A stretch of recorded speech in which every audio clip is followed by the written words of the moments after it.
Hey, scumbags. I'm Andrew Fantasia. I'm your old friend. You remember me. I'm here to give you a vote of no confidence. Our votes of no confidence are going to be theories about the Star Wars universe. Which one will win? We're going to look at them from two opposing sides, and we're going to really cut down to the bone, get down to the nitty-gritty, and find out if this theory is true. And today we're going to look at the big one, the obvious one, Rey's lineage. Who is Rey related to?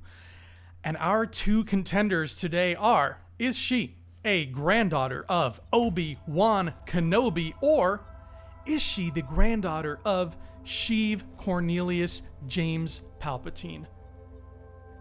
Personally, I have my ideas. You probably have yours. Maybe they have nothing to do with these two, but we're going to look at these two examples and find out if there might be some truth behind the theory. So we're going to start with our boy, the Jedi Master himself, Obi-Wan Kenobi. Is Rey related to him? First, let's talk about the pros of this theory. What makes this theory work? What makes it great? Pro number one. This means that if this is true, we will definitely see Ewan McGregor again. That's pretty much a given if that's the case, and we all want him again. Number two, if Obi-Wan Kenobi had a lover, this is where it gets interesting. It means that Anakin wasn't the only Jedi to have romantic attachments. Kenobi never strayed from the path of light. We know that. He was very by the book. So this makes Anakin a lot more interesting, because now we know that Jedi can have attachments and still keep themselves in the light. So that's going to get us to ask some questions about, okay, what went wrong with Anakin then? If the attachment wasn't necessarily the be-all, end-all that drove him to be Vader, what else is there about this guy that took him there? Pro number three. We get to see the grandchildren of Anakin Skywalker, Kylo Ren, and Obi-Wan Kenobi, Rey, still fighting and duking it out over all these years. And who knows, maybe they might even form a little bit of a romance later. We don't know that. If that's the case, then it would be interesting if the saga films are not necessarily just about the Skywalkers, but they're about these two families, the Skywalkers and the Kenobis, and their sort of on-again, off-again tug-of-war relationship with each other, kind of like the Capulets and the Montagues. That would be a really cool way to extend the saga films further into 10, 11, and 12. Pro number four. We all remember Duchess Satine, right? From the Clone Wars. Duchess Satine died before the events of Episode 3, and she was the only real person that Obi-Wan had the slightest romantic interest in. So, if Duchess Satine is the woman who Obi-Wan had a child with, we're probably going to see that story play out in a film. It's too important not to see in a film. Which means, since she died before Episode 3, we might very well get another prequel-era film. And prequel-era films are pretty good in my books. I'd be down for one. Pro number five. Let's say Duchess Satine is not the mother of Kenobi's children. Then we would definitely need a very well put together film to explain just who the hell is.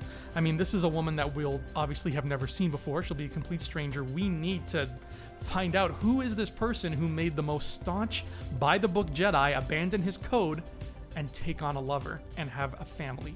Who broke through Kenobi's defensive shell and got him to say, yes, why not? Let's have some attachments. I think that seems like it's too important to put in just a comic or something. That is, I know there's been a lot of Kenobi journals in the comics from back in his days on Tatooine. I don't know. I don't think this is something you would put in a journal. We want to see this play out before our eyes on a screen, and I can't think of a better way to do that than a Star Wars story. So those are my pros for Kenobi. Now let's talk about the cons. What would make Obi-Wan Kenobi being Rey's grandfather bad? I only have one con, but it's a big con. It's a big one. And this is what, to me, makes me not want to buy into this theory. And it's this. All of the pros that I just mentioned, they serve to make Obi-Wan Kenobi much more interesting and fill in his backstory. They push Obi-Wan into the limelight. they don't make Rey more interesting at all. And as a writer, I would want my main character, Rey, to be as interesting as possible. But by making her a grandchild of Kenobi, yes, Kenobi gets his moment to shine. But it has zero effect on what Rey is like, other than the fact where she could say, "Oh, so my grandfather was Obi-Wan Kenobi. Neat." And that's it. It would have no bearing on her as a person. And it just makes us more interested in her parents and her grandparents than in her. And I don't think we're supposed to be interested in her parents and grandparents. We're supposed to be more interested in Rey. She's our hero. When we watched A New Hope, there was some mystery as to who Luke's father and mother were, but we didn't really care about them. We cared about Luke.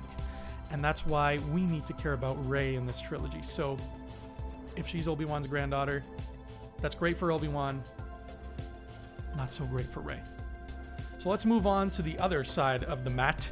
In the red corner, in the dark corner, we have Emperor Palpatine. Is Palpatine Rey's grandfather? Let's look at the pros and cons. Pro number 1, Ian McDiarmid is totally down to play Palpatine again. And while we don't necessarily ever need to see him on screen, increasing the odds of that would be kind of amazing. So there is that. Pro number 2, for 6 movies, Palpatine was the baddest of all the bad dudes in the galaxy. He was the man. He was the top of the evil food chain. 6 movies. What other movie series can you think of where it took 6 movies to kill your main villain?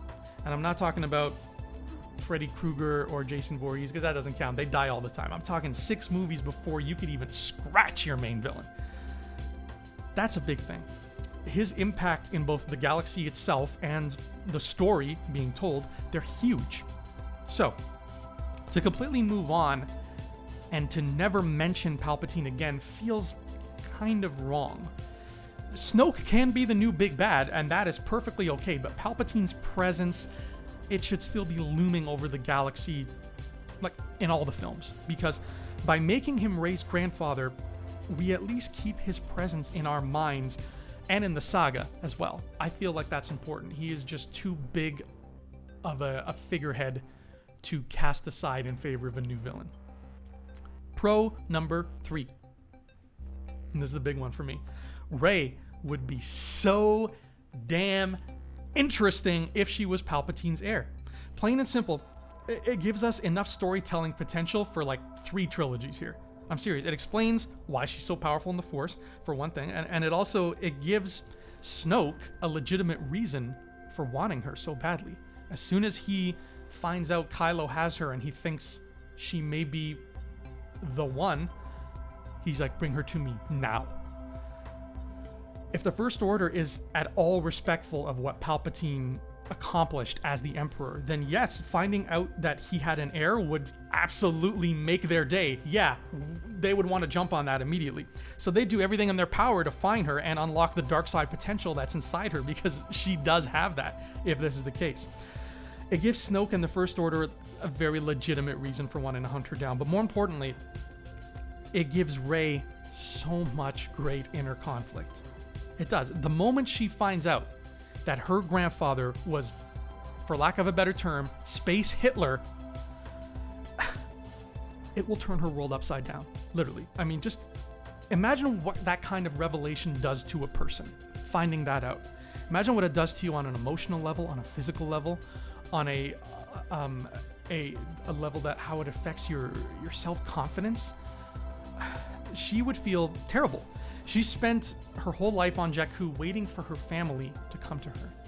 As soon as she finds out who her family is, i.e. Palpatine, she's gonna spend the rest of her life running away from that.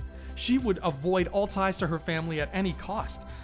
And she'll want nothing to do with it at first, but then temptation will come a-calling, and the dark side is gonna lure her in, because that's what the dark side does. Now the stakes increase 100-fold.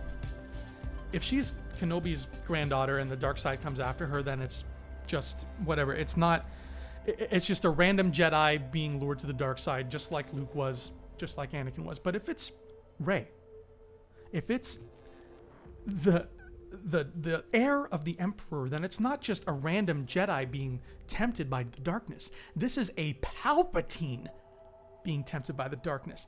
Rey has the potential to become a scarier and more powerful Sith than Sheev Palpatine himself.